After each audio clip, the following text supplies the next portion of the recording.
Hello everyone, this is me Sharon. Welcome back to my channel, and for today's video, ipapakita ko sa inyo kung paano gawin ang two-tone bracelet na ito in left-handed version. So I hope you watch and stay until the end of this video.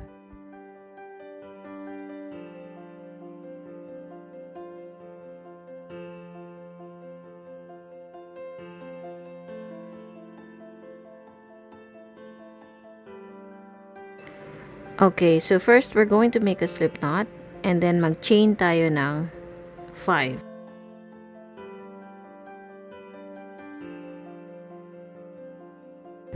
After chaining 5, mag-work tayo ng double treble crochet into the very first chain na ginawa natin.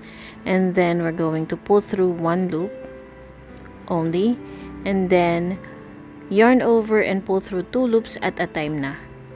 4 more times. So, after nating matapos yung circle, uulitin lang natin siya hanggang dun sa length na gusto natin. So, ulitin ko, mag-chain 5 ulit tayo, and then mag-double treble crochet tayo.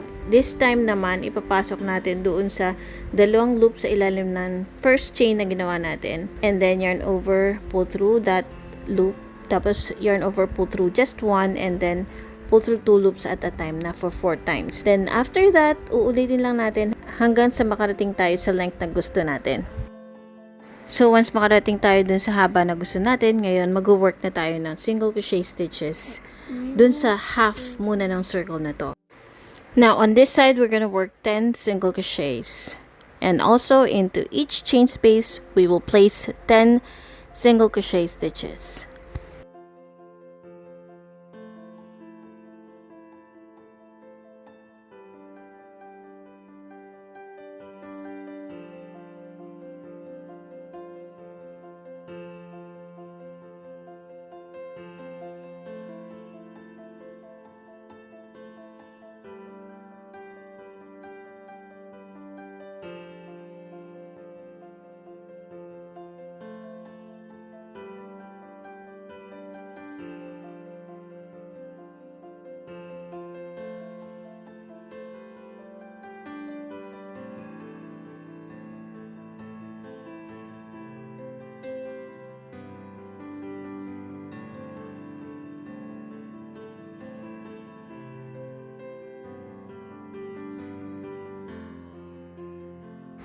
Uulitin lang natin yan hanggang sa makaabot tayo sa pinakadulo.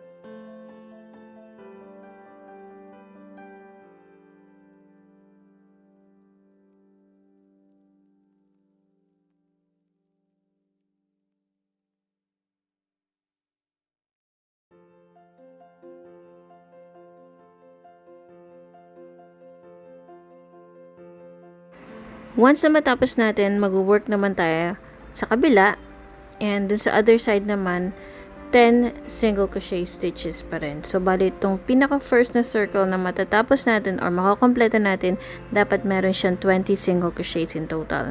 And then, dun sa next chain space naman, kukompletuhin natin yung second circle, kaya mag-work tayo ng 10 single crochets. So, bali, for each of the next chain spaces, we will work 10 single crochets into each.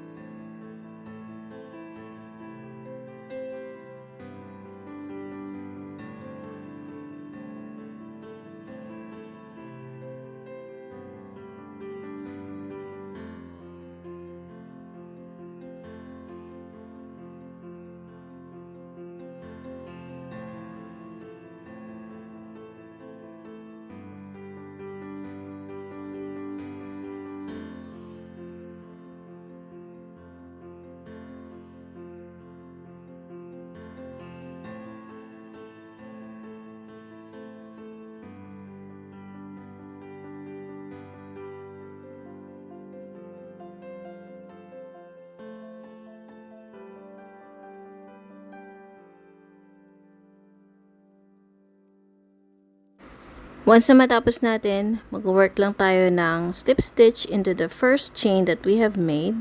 Tapos, kung gusto nyo lagyan ng pinaka-strap, mag-work tayo ng chains. Ako, siguro ang gagawin ko is mag-chain 20 ako. And then, yung strap na to is very simple lang. After chaining 20, I'm gonna work a slip stitch on the second chain from the hook. So, I'll be working slip stitches until I get to the last chain.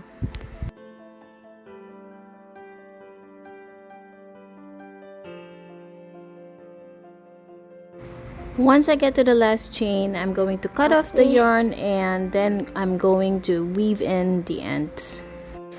After we finish this, we will make one more. So we should have 2 pieces.